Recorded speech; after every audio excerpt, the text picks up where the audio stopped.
जोहार दोस्तों, आप सभी का मेरे चैनल झारखंड एसएम इग्नाइट पे स्वागत है। जहां हम करते हैं झारखंड की तैयारी झारखंडी स्टाइल में। आप सभी को पता है कि मैं ज्योग्राफी का सीरीज स्टार्ट कर चुकी हूँ, जिसमें कि 3 लेक्चर ऑलरेडी मैं अपलोड कर चुकी हूँ, जिसमें हम जाने थे कि झारखंड क्यों अलग हुआ था, झारखंड को अलग होने का मेन मेन रीजंस क्या क्या था। उसके बाद हम पढ़े थे कि झारखंड का जियोलॉजी प्लस फिजियोग्राफी क्या है, मतलब किस जगह पे बहुत ज़्यादा माउंटेन है, किस जगह पे लो लैंड है। तो ये सब हम देखे थे लेक्चर नंबर 2 में। लेक्चर नंबर 3 में हमने देखा था कि यहाँ पे कैसा क्लाइमेट है, किस जगह बहुत ज़्यादा बारिश होती है, किस जगह बहुत गर्मी होती है, कौन ओशन अफेक्टेड एरिया है।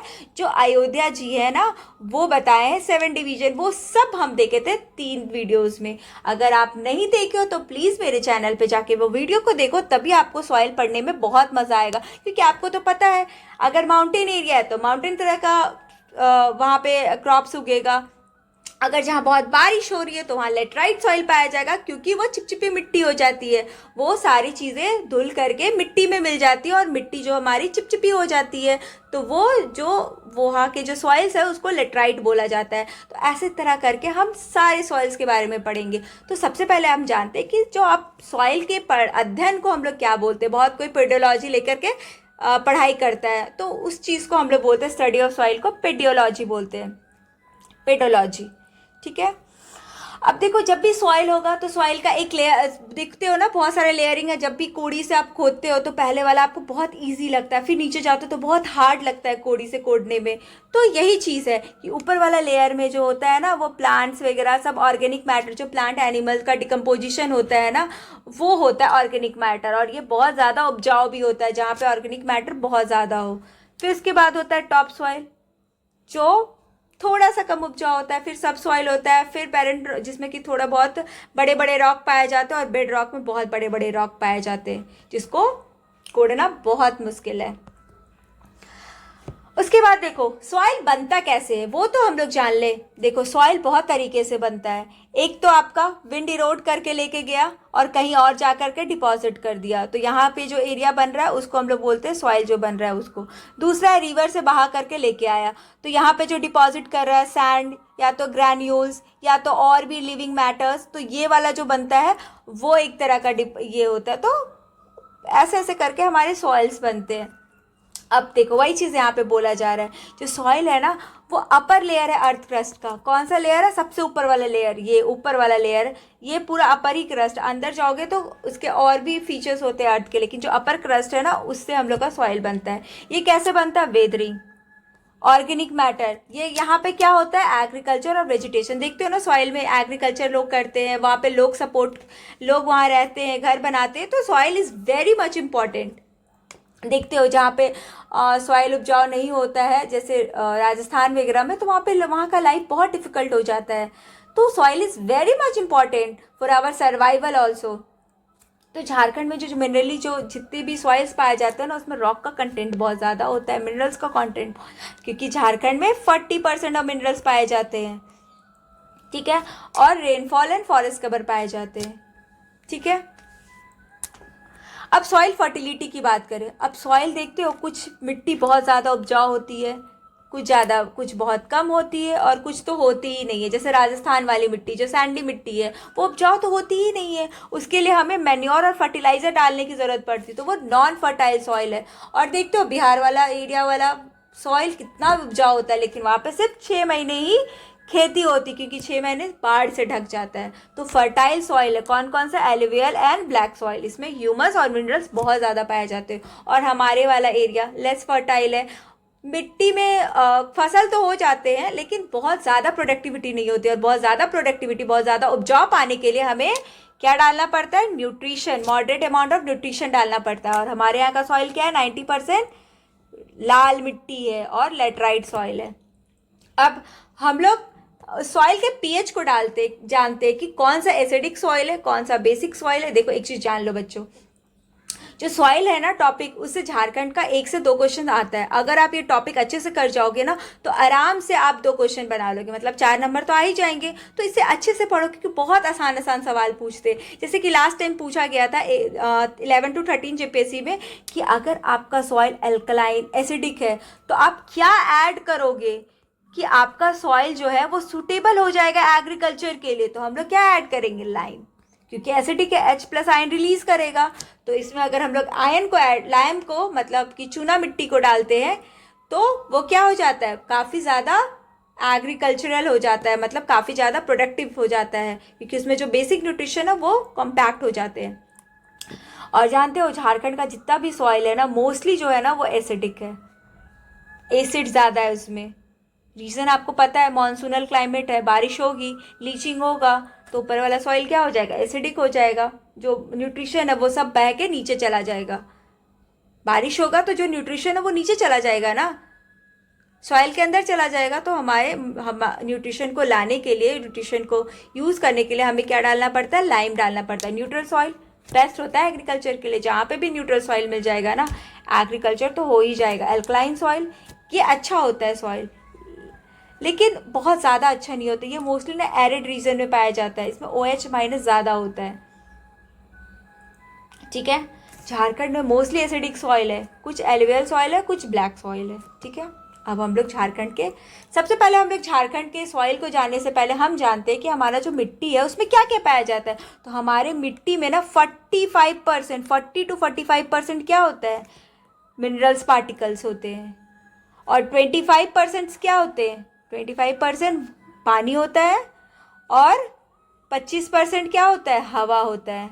मिट्टी में 25, देखते हो ना, मिट्टी को अगर हाथ उसमें आराम से आप डिग कर लेते हो, अगर उसमें एयर नहीं होता तो कोड़ना बहुत मुश्किल हो जाता है। तो 25% क्या होता है, हवा होता है, 25% पानी होता है, और 5 से 8% क्या होता है, decay matter, decay organic matter. अभी मैं बताई ऑर्गेनिक मैटर क्या होता है। अब देखो टाइप ऑफ सॉइल, अब कितने तरीके सॉइल पाए जाते हैं। जो हमारा झारखंड है ना, झारखंड में टोटल कितने तरीके के, 6 तरीके का सॉइल पाया जाता है। देखो जानते हो, यहाँ से गंगा रिवर बहती है, ये वाला एरिया से, तो ये वाला एरिया में क्या पाया जाएगा, एलिवियल सॉइल। यहाँ पे भी और भी यहाँ से बहती है, सोन, पुनपुन, फाल्गु, तो ये वाला भी एरिया क्या है, एलिवियल। यहाँ पे भी जलोढ़ मिट्टी पाई जाती है। कौन सी मिट्टी पाई जाती है, एलिवियल सॉइल पाया जाता है, ठीक है। उसके बाद मोस्टली जो 90% जो एरिया है ना, 90% एरिया उसमें रेड मिट्टी पाई जाती है। ये सब एरिया में क्या है, रेड मिट्टी। अब देखो यहाँ पे जो ये वाला एरिया है ना, दामोदर वैली वाला एरिया, यहाँ पे अब दामोदर वैली है, रिवर जा रही है, सैंड डिपोजिशन होगा, तो ये वाले एरिया में सैंडी सॉइल पाया जाता है, सैंडी सॉइल पाया जाता है। और जो आपका लेटराइट सॉइल है ना, अब अभी मैं जो लेटराइट सॉइल होता है ना, जहाँ बहुत बारिश होती है, चिपचिपी मिट्टी, वो कहाँ पाए जाते हैं, बहुत ज़्यादा बारिश कहाँ होती है, जैसे कि हम लोग पिछले क्लास में पढ़े थे, नेतरहाट वाला एरिया, तो यहाँ पे क्या पाया जाएगा, लेटराइट सॉइल। और कुछ पार्ट ऑफ यहाँ पाया जाता है लेटराइट सॉइल, और कुछ पार्ट यहाँ पे पाया जाता है लेटराइट सॉइल। उसके बाद ब्लैक सॉइल, आपको पता है वोल्केनिक इरप्शन कहाँ हो रहा था, यहाँ पे हो रहा था, तो ये वाले एरिया में ब्लैक सॉइल पाया जाता है। तो इस तरह करके, और एक और सॉइल पाया जाता है जिसमें बोलते हैं माइका वाला सॉइल, जो माइका से टूट करके, माइका वाली मिट्टी से, पत्थर से टूट करके जो मिट्टी में मिल जाती है, ये जो कोडरमा तिलैया वाला एरिया है, ये माइका सॉइल। तो इस तरह करके हमारा टोटल 6 टाइप ऑफ सॉइल होते हैं। यही देखो, हम यहाँ पे देखेंगे, देखो रेड सॉइल, ये पूरा एरिया है ना रेड सॉइल का, ये वाला पूरा एरिया रेड सॉइल है। ये देखो बड़ा वाला एरिया, ये वाला कौन सा है, एलुवियल सॉइल है, ठीक है। ये वाला माइका वाला सॉइल है, ये ब्लैक सॉइल। अभी मैं बताया यहाँ पे क्या हुआ था, वोल्केनिक इरप्शन हुआ था। ये गंगा वाला एरिया, क्या है, जो ऊपर वाला एरिया है ना, ये ओल्ड एलुवियल है, पुराना वाला, और नीचे वाला यहाँ मिट्टी गिरा रही है, तो ये क्या हो गया, न्यू एलुवियल, ठीक है। ये सैंडी सॉइल, क्योंकि यहाँ दामोदर बहती है, ये यहाँ बहुत बारिश होती है, इसलिए लेटराइट सॉइल। और यहाँ पे कुछ एरिया जो है ये भी लेटराइट सॉइल है, ठीक है। अब देखो आगे हम जानते हैं झारखंड के बारे में। यहाँ अब पूछा जाएगा, एक क्वेश्चन पूछा गया था प्रीवियस ईयर क्वेश्चन में, कि झारखंड में सबसे ज़्यादा कौन सी मिट्टी पाई जाती है, तो कौन सी मिट्टी पाई जाती है, रेड सॉइल। और ये रेड सॉइल कब का है, जल्दी बताओ, मैं फिजियोग्राफी में पढ़ाई हूँ। ओरिजिन क्या है, आर्कियन एरा, आर्कियन एरा का ओरिजिन है ये। और उसके बाद जितनी भी सॉइल है, ब्लैक है, लेटराइट, एलुवियल, सैंडी, माइका वाला सॉइल हो गया ये। अब यहाँ पे देखते हो, जानते हो झारखंड में आयरन बहुत पाया जाता है, तो यहाँ के सारे सॉइल में, मतलब मोस्ट ऑफ द सॉइल में आयरन और एल्यूमिनियम पाया जाता है। ये जहाँ के जो सॉइल है वो NPK क्या है, बेसिक फर्टिलाइजर है। तो नाइट्रोजन की भी कमी है, फास्फोरस की भी कमी है, लाइम की भी कमी है, क्योंकि अभी मैं बताई झारखंड का सॉइल क्या है, मोस्टली एसिडिक है। तो चूनिया मिट्टी डालोगे तभी तो ये उपजाऊ बनेगा ना। और ह्यूमस भी कंटेंट बहुत ज़्यादा है, कम है, बहुत कम है, ये सारी चीज़ कम है झारखंड के सॉइल में। ठीक है, अब देखो रेड सॉइल देखते हैं। जो लाल मिट्टी होती है, देखते हो अधिकतर जो झारखंड में ना लाल मिट्टी पाई जाती है, और वहाँ पे उपजाऊ करना बहुत मुश्किल होता है। इसलिए लोग ना, मतलब मुश्किल, बहुत मुश्किल नहीं बोलेंगे, हो जाता है, लेकिन प्रोडक्टिविटी, उपजाऊ ज़्यादा नहीं होती है। एक अगर आप धान लगा रहे हो ना, तो 1 बोरा धान होगा, लेकिन वही आप जहाँ से न्यूट्रिशन डाल दिए तो आपके एक बोरा की जगह 5 बोरा धान होगा। तो रेड सॉइल 90% ऑफ झारखंड में पाया जाता है, हर जगह ऑफ झारखंड में पाया जाता है। कुछ जो दामोदर वैली है ना, उसके कुछ एरिया में नहीं पाया जाता, और राजमहल के ये वाले एरिया में, हाईलैंड्स है ना जहाँ पे आपका ब्लैक सॉइल, एलुवियल सॉइल है, वो वाले एरिया में नहीं पाया जाता। बाकी मोस्टली पूरे झारखंड में पाया जा रहे। देखो रेड से बना हुआ है ना, मोस्टली झारखंड में है।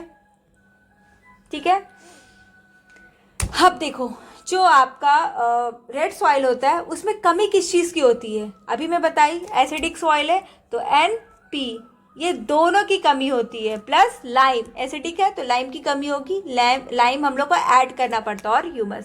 अभी सारा मैं ऊपर बताई हूँ, एसिडिक में ये सब की कमी होती है। और रिच किस में होता है? पोटैश में होता है। और आपको पता है रेड कलर क्यों आता है? तो रेड कलर आयरन जो होता है ना, उसका वेदरिंग होता है, और बॉक्साइड, दोनों, बॉक्साइड मतलब एल्यूमिनियम जिससे मैन्युफैक्चरिंग होता है, ये दोनों का वेदरिंग होने पे जो रेड कलर बनता है। अब यहाँ का नेचर कैसा? थोड़ा सा सैंडी है, थोड़ा पोरस है, एसिडिक है, अभी मैं बताई, लो ह्यूमस है। फर्टिलिटी पुअर होता है, मैन्योरिंग एंड लाइम की जरूरत पड़ती है इसे उपजाऊ बनाने के लिए। अब ये लाल मिट्टी है, एक बात जान लो, जो मिलेट्स होता है ना, वो हर मिट्टी में हो जाता है।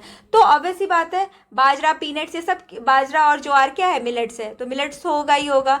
ऑयल मतलब जिससे तेल निकलता है, और मकई, ये सब हो जाता है लाल मिट्टी में। देखते हो आपके घर के आसपास बहुत सारा मकई होता है, हजारीबाग वाला एरिया वगैरह हो गया। इसके बाद ब्लैक सॉइल, अभी मैं बताई राजमहल वाला एरिया, यहाँ पे वोल्केनिक इरप्शन हुआ था ना, ये वाला एरिया, अब वोल्केनो निकला तो यहाँ की जो मिट्टी है वो धूप पड़ा, पानी आया, ये टूटते गया, और क्या हुआ? सॉइल में मिल गया। तो यहाँ पे का जो सॉइल है वो कैसा बन जाएगा? ब्लैक। अब ब्लैक सॉइल किसके लिए फेवरेबल है?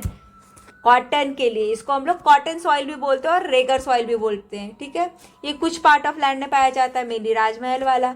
ये अभी मैं बताई वेदरिंग ऑफ बेसाल्टिक लावा, इसमें ये रिच किस में होता है? तो अब देखो ब्लैक सॉइल है ना, वो थोड़ा सा अल्कलाइन इन नेचर होता है। ठीक है, तो इसमें लाइम ज़्यादा होता है। अब जो अल्कलाइन है उसमें लाइम तो ज़्यादा होगा। ये उपजाऊ मिट्टी होती है, अभी मैं बताई ना, ये उपजाऊ मिट्टी होती है, फर्टिलिटी सॉइल्स होती है ये सब। यहाँ पे आयरन, एल्यूमिनियम, मैग्नीशियम सब पाया जाता है। और डिफिशिएंट किस में है? देखो मोस्टली जो सॉइल है ना, वो NPK में डिफिशिएंट है। तो NP जो है मोस्टली में डिफिशिएंट होता है, तो NP डिफिशिएंट है। ऑर्गेनिक मैटर यहाँ पे नहीं है, कोई जो ऊपर में ज़्यादा पेड़ पौधे का पत्ते गिरते नहीं है, या फिर क्रिएचर्स मरते नहीं है, तो ऑर्गेनिक मैटर कम है यहाँ पे। ये थोड़ा मॉइस्चर रेजिस्टेंट है।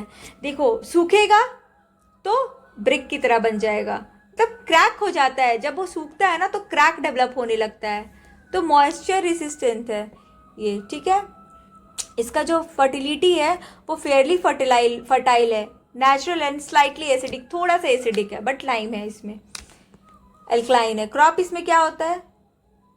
कॉटन, मकई, हम लोग का फेवरेट झारखंड का बादाम, एंड वीट, गेहूँ। ये है हमारा ब्लैक सॉइल। ठीक है, एक सेकेंड। अब लेटराइट सॉइल पढ़ते हैं। इसको बोलते हैं चिपचिपी मिट्टी। चिपचिपी मिट्टी, जब बारिश होती है तो मिट्टी बहुत चिप चिप चिप चिप करने लगता है ना, तो चिपचिपी मिट्टी। सबसे ज़्यादा बारिश कहाँ होता है? जल्दी से बताओ। तो सबसे ज़्यादा बारिश कहाँ होता है?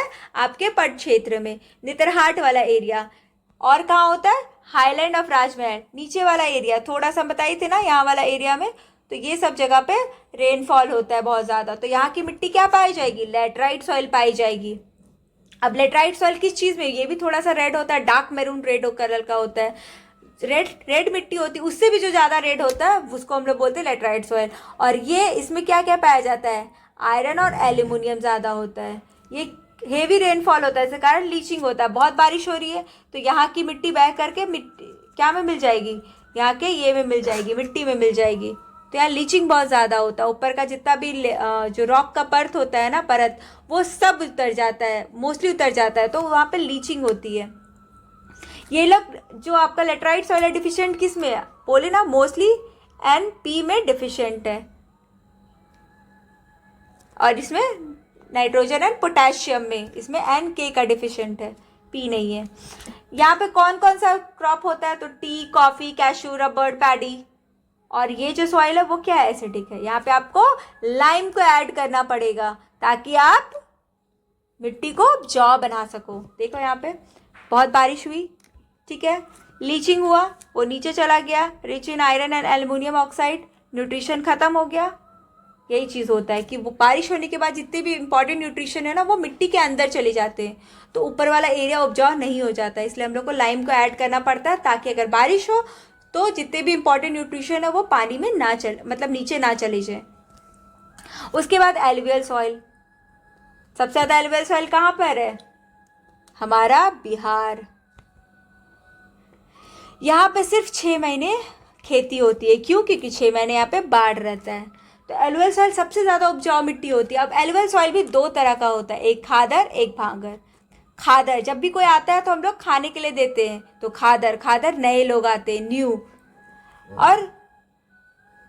और बंदर लोग को भगा दिया जाता है, तो बांदर मतलब ओल्ड, ओल्ड।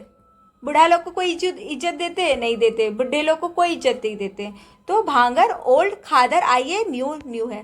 तो न्यू एलुवियल ना बहुत ज़्यादा उपजाऊ होता है और ओल्ड थोड़ा कम। अब भांगर कहाँ पाया जाता है, जैसे ये साहिबगंज, तो ये वाला एरिया, यहाँ से गंगा नदी बह रही है, तो ये वाला एरिया में आपका भांगर पाया जाता है। और ये वाला एरिया में ये डिपॉजिट कर रहा है ना यहाँ पे सॉइल, तो ये वाला एरिया में आपका क्या पाया जाता है, खादर पाया जाता है। ये कैसे होता है, deposition by Ganga and its tributary. और भी बहुत सारे रिवर्स का, जैसे कि वो उधर साइड एरिया में जाओगे, पाकुड़ साइड वाले एरिया में, तो सोन, पुनपुन, फाल्गु, ये सब के डिपोजिशन से बनता है। यहाँ पे क्या होता है, rich in potash, like lime and alkaline, ये अल्कलाइन नेचर का होता है, ठीक है, लाइम पाया जाता है थोड़ा बहुत, सॉरी, ये यहाँ पे लाइम पाया जाता है, ठीक है। डेफिशिएंट किस चीज़ में होता है, फास्फोरस, नाइट्रोजन एंड ह्यूमस। यहाँ पे मोस्टली जो है NP का डेफिशिएंट होता है, और K, ये 3 डेफिशिएंट मोस्टली पाया जाता है। तो आप देखोगे नहीं भी आ रहा तो तुक्का यही तीनों में मारो कि डेफिशिएंट किस चीज़ में होगा।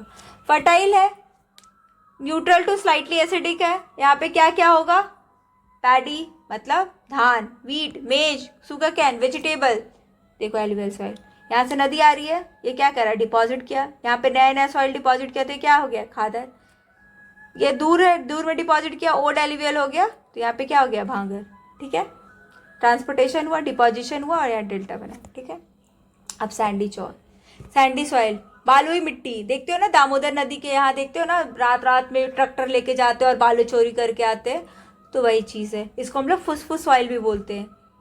ये रिवर वैली और इरोडेड अपलैंड में पाए जाते हैं, जैसे कोडरमा बेल्ट हो गया, दामोदर वैली हो गया, सुबर्णरेखा रिवर हो गया, ये सब के बेल्ट पे पाए जाते हैं। अब ये किस में होगा, सिलिका, देखते हो ना बालू में बहुत ज़्यादा चमकीला सा एक सा होता है, वाइट वाइट कलर का ऐसा, इस तो उसी को सिलिका बोलते हैं। तो वहाँ सिलिका पाया जाता है। आयरन बहुत पाया जाता है, आयरन पाया जाता है, बहुत नहीं, आयरन पाया जाता है। डेफिशिएंट किस में है, इसमें मोस्टली न्यूट्रिशन नहीं होता है। क्यों नहीं होगा, अरे बालू पे आप पानी डालो, देखना तुरंत अंदर चला जाएगा, तो न्यूट्रिशन कॉम्पैक्ट रहेगा ही नहीं, तो फिर खेती कैसे होगी। इसीलिए आज राजस्थान में खेती नहीं हो पाती है, जहाँ पे आपका डेजर्ट वाला एरिया है। क्विक ड्रेनेज होता है, लो वाटर रिटेंशन, पानी को होल्ड ही नहीं कर सकता है। और इसमें जितना भी क्रॉप उपजाया जाता है ना, उसमें मोस्टली इरिगेशन देना पड़ता है। यहाँ पे क्या क्या होता है, पोटैटो होगा, पल्स होगा, मेज होगा, ऑयल सीड होगा, यहाँ पे न्यूट्रिशन देना पड़ेगा, तभी यहाँ पे मिट्टी उपजाऊ बनेगी। फिर माइका वाला सॉइल हो गया, अब्रक वाला सॉइल, ये कुछ भी एरिया में पाया जाता है। कौन सा एरिया, जल्दी से बताओ, कोडरमा वाले क्षेत्र में पाया जाता है। कोडरमा, गिरिडीह, झुमरी, तिलैया, ये सब जगह पे पाया जाता है। अब बोलोगे कि माइका वाला सॉइल कैसे बना, अब ये माइका है, सूरज उगा, ये तोड़ा, बारिश आया, ये बहा करके सॉइल के साथ मिला दिया, तो ये माइका वाला सॉइल बना ना, तो वेदरिंग ऑफ माइका रॉक। उसके बाद इसमें डेफिशिएंट क्या है, NPK और ऑर्गेनिक मैटर। और इसमें कौन कौन सा क्रॉप होता है, मकई होता है, दाल होता है। तो ऐसे करके हम लोग सारे 6 तरह के सॉइल्स पढ़ लिए। तो अभी तक हम लोग क्या क्या कंप्लीट कर दिए हैं कि झारखंड क्यों बना, अलग क्यों होना चाहा। उसके बाद हम लोग पढ़े कि इसका स्टेट सिंबल क्या क्या है। उसके बाद हम लोग पढ़ लिए हैं कि जियोग्राफी और फिजियोलॉजी ऑफ झारखंड क्या है। उसके बाद हम लोग क्लाइमेट पढ़ लिए और सॉइल पढ़ लिए। अब हमारा क्या क्या बचा, ड्रेनेज। ड्रेनेज में क्या रहा, रिवर ऑफ झारखंड। उसके बाद हम लोग पढ़ थोड़ा बहुत देखेंगे लेक। उसके बाद हम लोग देखेंगे हॉट स्प्रिंग। उसके बाद हमारा जो ये चैप्टर है ज्योग्राफी का, जो मेन ज्योग्राफी कवर करता है, वो हमारा कंप्लीट हो जाएगा। उसके बाद हम देखेंगे आपके इंडस्ट्री, मिनरल्स, ये सब हम लोग आगे देखेंगे। क्योंकि अगर इंडस्ट्री पढ़ाएंगे तो पहले मिनरल्स पढ़ाएंगे तभी इंडस्ट्री पढ़ाएंगे, ताकि आप चीज़ों को अच्छे से लिंक कर सको। और ऐसे करके हम सारे आपके ज्योग्राफी के कॉन्सेप्ट को बहुत ही आसान तरीके से कंप्लीट करा दूंगी, ताकि आपको ना कहीं जाने की ज़रूरत नहीं है। लेकिन हाँ, आप पढ़ने से पहले या पढ़ने के बाद एक बार टेक्स्ट बुक ज़रूर रेफर करना। बहुत लोग बोलते हैं कि कौन सा टेक्स्ट बुक रेफर करें, तो आप प्लेथोरा ऑफ नॉलेज ले लो इंग्लिश में, या तो मनीष रंजन का बुक ले लो। अगर हिंदी के स्टूडेंट है तो उड़ान का बुक ले लो। कोई भी एक बुक को रेफरेंस में रखो, बाकी मेरे वीडियोस को करो, और उसके अलावा कहीं कुछ पढ़ने की ज़रूरत नहीं है। ट्रस्ट में आपका यहीं से हो जाएगा। और मैं आपका एमसीक्यू, प्रीवियस ईयर क्वेश्चन सब प्रैक्टिस करवा दूंगी। अब आप बोलोगे कि जो आप टॉपिक कर रहे हो उसके एमसीक्यू कहाँ से प्रैक्टिस करें, तो प्लेथोरा ऑफ नॉलेज का एक एमसीक्यू का भी बुक आता है, आप उसको उठाओ, जो टॉपिक पढ़ लियो उससे एमसीक्यू लगाओ, देखना सारे क्वेश्चन बन जाएंगे। देखो, कोशिश तो करके देखो ना। किस टाइम का वेट कर रहे हो, एग्जाम आएगा तो एक दिन पहले बैठ के एमसीक्यू लगाओगे, ऐसा नहीं होता है भाई। अभी से मेहनत करना पड़ेगा अगर आपको फाइनल सिलेक्शन में नाम चाहिए तो। जाओ सारे कॉन्सेप्ट को जाके रिवाइज करो, क्योंकि इसे कॉन्साइज इतना क्लैरिटी तरीके से कोई नहीं पढ़ाता है। ट्रस्ट मी, मैं भी पढ़ चुकी हूँ, मैं भी यूपीएससी की तैयारी की हूँ। मैं भी बहुत बहुत बहुत फेमस कोचिंग से पढ़ी थी, वाजीरामन रावी से। कुछ नहीं किया जाता है, टीचर आए, पढ़ाना शुरू किए, 2 घंटा कब बीत गया, खत्म हो गया, जाइए। इंटरेक्शन का भी नहीं मिलता था टाइम, आप लोग की जाके टीचर से 1-to-1 इंटरेक्ट कर सके। अब मैं आपको इतना फ्रीडम दी हूँ कि आप कमेंट से कोई भी प्रॉब्लम हो रहा है कमेंट सेक्शन पे कमेंट करो, मैं सारी चीज़ें बता दूंगी। मैं देखती हूँ आप लोग क्या रिप्लाई करो, मैं पढ़ती हूँ, मैं रिप्लाई भी देती हूँ। अच्छे से तैयारी करो। All the very best. Bye bye, तब तक के लिए बाय, जोहार। मिलते हैं अगले वीडियो में, जो होगा आपका ड्रेनेज पैटर्न ऑफ झारखंड, जिसमें हम पढ़ेंगे सारे इंपॉर्टेंट रिवर्स लाइक दामोदर, सोन, पुनपुन, फाल्गु, साउथ कोयल, नॉर्थ कोयल, स्वर्णरेखा, बराकर, ये सब हम जानेंगे। जोहार।